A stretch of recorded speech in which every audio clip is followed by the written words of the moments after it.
On te fait croire que le sida est un mystère médical et que malgré des décennies de recherche, aucun vaccin efficace n'existe.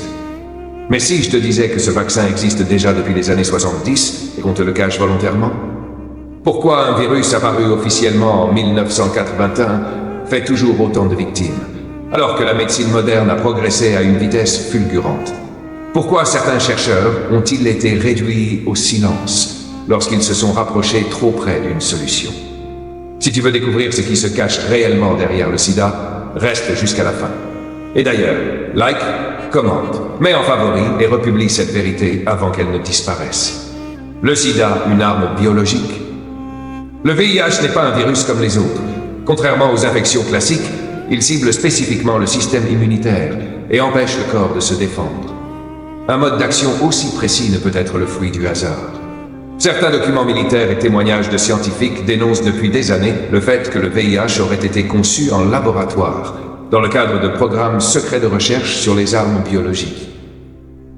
Dans les années 70, plusieurs chercheurs ont mis en évidence des expérimentations sur des rétrovirus capables de neutraliser les défenses immunitaires humaines.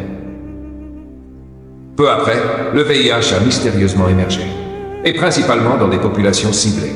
Pourquoi le sida a-t-il explosé précisément dans les communautés afro-américaines, homosexuelles et en Afrique subsaharienne? Pourquoi des brevets sur des traitements efficaces contre le sida existent depuis les années 80, mais restent bloqués par les grandes industries pharmaceutiques? Un vaccin déjà existant, mais interdit d'utilisation. Plusieurs scientifiques, dont le professeur Mirko Beljanski, ont travaillé sur des traitements révolutionnaires capables de bloquer la réplication du VIH. Résultat, ils ont été marginalisés, censurés et attaqués en justice. Luc Montagnier, le virologue qui a officiellement découvert le VIH, a lui-même déclaré que le sida pourrait être éradiqué grâce à un renforcement du système immunitaire. Mais ses propos ont été étouffés par les médias dominants. Pourquoi un vaccin contre le VIH aurait-il été jugé impossible, alors que la technologie ARN messager, utilisée pour d'autres virus, aurait pu être appliquée dès les années 90? Pourquoi des chercheurs russes et cubains ont-ils développé des traitements avancés contre le sida sans que ces découvertes ne soient relayées par l'OMS? Pourquoi les laboratoires continuent-ils de vendre des traitements à vie au lieu d'investir dans une solution définitive?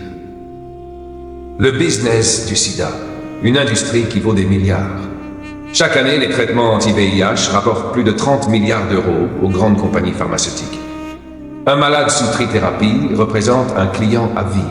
Il ne guérit jamais complètement, mais doit continuer à acheter des médicaments indéfiniment. Imagine un instant que le vaccin soit révélé au grand public. Les laboratoires perdraient des milliards, et l'industrie du sida s'effondrerait. Pourquoi l'Afrique, qui compte le plus grand nombre de malades, n'a-t-elle toujours pas accès aux derniers traitements, alors que les vaccins contre le Covid ont été déployés en moins de 1 an? Pourquoi les États et les médias répètent-ils sans cesse qu'un vaccin est en développement, alors que des chercheurs affirment l'avoir déjà mis au point depuis des décennies? Une manipulation à l'échelle mondiale. Depuis plus de 40 ans, on te fait croire que le sida est une maladie invincible. Depuis plus de 40 ans, on finance des recherches qui n'aboutissent jamais. Depuis plus de 40 ans, les grandes entreprises médicales exploitent la peur pour maintenir un système de contrôle total. Si le sida est une maladie comme une autre, pourquoi refuse-t-on de parler des alternatives? Si un vaccin existe, qui a intérêt à le garder caché? La vérité est trop dérangeante pour être exposée au grand jour.